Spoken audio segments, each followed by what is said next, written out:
आज हम परशुराम को चिरंजीवी माना गया है।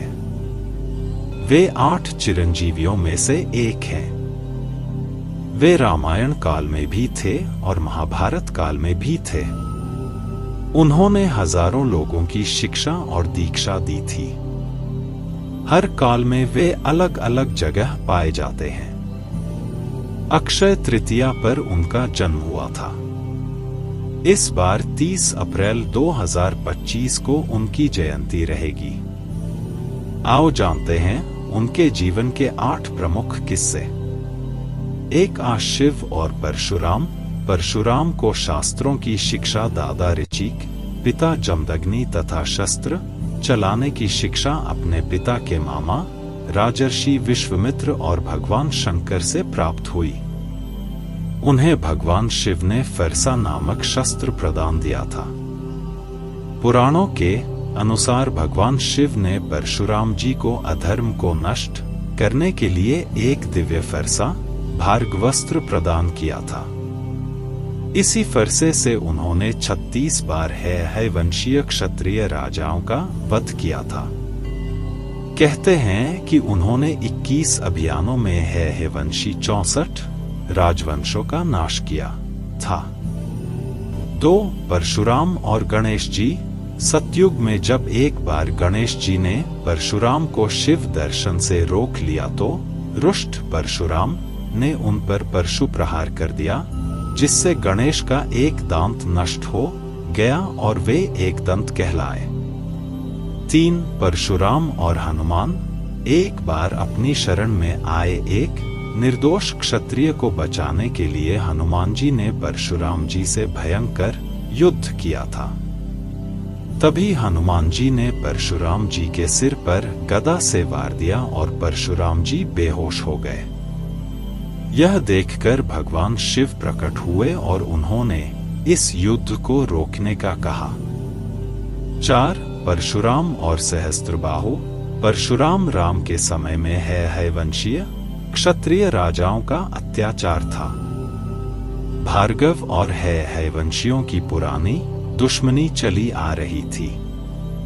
है वंशियों का राजा सहस्त्रबाहु अर्जुन भार्गव आश्रमों के ऋषियों को सताया करता था।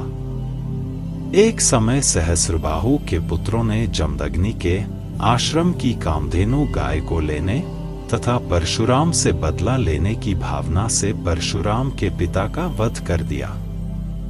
परशुराम की मां रेणुका पति की हत्या से विचलित होकर उनकी चिताग्नि में प्रविष्ट हो सती हो गई। इस घोर घटना ने परशुराम को क्रोधित कर दिया और उन्होंने संकल्प लिया, मैं है वंश के सभी क्षत्रियों का नाश कर दूंगा।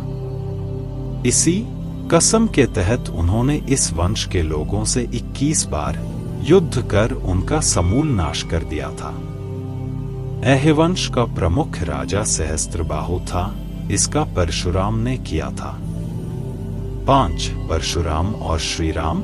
जब प्रभु श्रीराम ने शिवजी का धनुष तोड़ दिया था तब परशुराम जी क्रोधित होकर वहां आ धमके थे, परंतु उन्होंने श्रीराम में विष्णु जी के दर्शन किए और उस समय विश्वामित्र ने भी उन्हें बताया था कि आपके अवतार रहने का समय समाप्त हो चुका है और अब विष्णु जी स्वयं प्रभु श्रीराम के रूप में हैं। तब परशुराम जी ने राम जी को कोदंड नाम का धनुष दिया। 6 परशुराम और भीष्म। सत्यवती के गर्भ से महाराज शांतनु को चित्रांगद और विचित्रवीर्य नाम के 2 पुत्र हुए। शांतनु की मृत्यु के बाद चित्रांगद भी एक युद्ध में मारा गया। तब भीष्म बालक विचित्रवीर्य को सिंहासन पर बैठाकर खुद राजकार्य देखने लगे। विचित्रवीर्य के युवा होने पर भीष्म ने बलपूर्वक काशीराज की 3 पुत्रियों का हरण कर लिया, लेकिन उसमें से एक बड़ी राजकुमारी अंबा को छोड़ दिया गया क्योंकि वह शाल्वराज को चाहती थी। अन्य दोनों अंबालिका और अंबिका का विवाह विचित्रवीर्य के साथ कर दिया गया। अंबा को जब शाल्वराज ने नहीं अपनाया तो उसने परशुराम से शिकायत की। परशुराम ने भीष्म से युद्ध किया, लेकिन उसका कोई परिणाम नहीं निकला और अंत में अंबा ने आत्महत्या कर ली। बाद में अंबा शिखंडी के रूप में जन्म और उसने भीष्म से बदला लिया। 7 कर्ण और परशुराम। उस काल में द्रोणाचार्य, परशुराम और वेदव्यास को ही ब्रह्मास्त्र चलाना और किसी के द्वारा ब्रह्मास्त्र का प्रयोग किए जाने पर उसे असफल कर देना याद था। जब द्रोणाचार्य ने कर्ण को ब्रह्मास्त्र विद्या सिखाने से इनकार कर दिया, तब वे परशुराम के पास पहुंच गए। परशुराम ने प्रण लिया था कि वे इस विद्या को किसी ब्राह्मण को ही सिखाएंगे, क्योंकि इस विद्या के दुरुपयोग का खतरा बढ़ गया था। कर्ण यह सीखना चाहता था तो उसने परशुराम के पास पहुंचकर खुद को ब्राह्मण का पुत्र बताया और उनसे यह विद्या सीख ली। बाद में इस छल का परशुराम जी को पता चला तो उन्होंने कर्ण को श्राप दिया कि जब तुझे इस विद्या की सबसे ज्यादा जरूरत होगी तब तू इसे भूल जाएगा। 8 परशुराम और श्री कृष्ण। महाभारत के काल में परशुराम जी दक्षिण भारत में गोमांतक पर्वत के आगे कहीं आश्रम में रहती थे।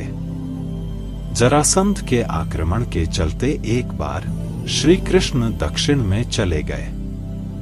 उस काल में दक्षिण में यादवों के 4 राज्य थे, आदिपुरुष, पद्मावत, क्रौंचपुर और चौथा राज्य यदुपुत्र हरित ने पश्चिमी सागर तट पर बसाया था। पद्मावत राज्य में वेन्या नदी के तट पर भगवान परशुराम निवास करते थे। श्री कृष्ण ने उनसे वहीं उनके आश्रम में मुलाकात की तो परशुराम ने उन्हें सुदर्शन चक्र भेंट करके कहा कि यह तुम्हारा ही अस्त्र है।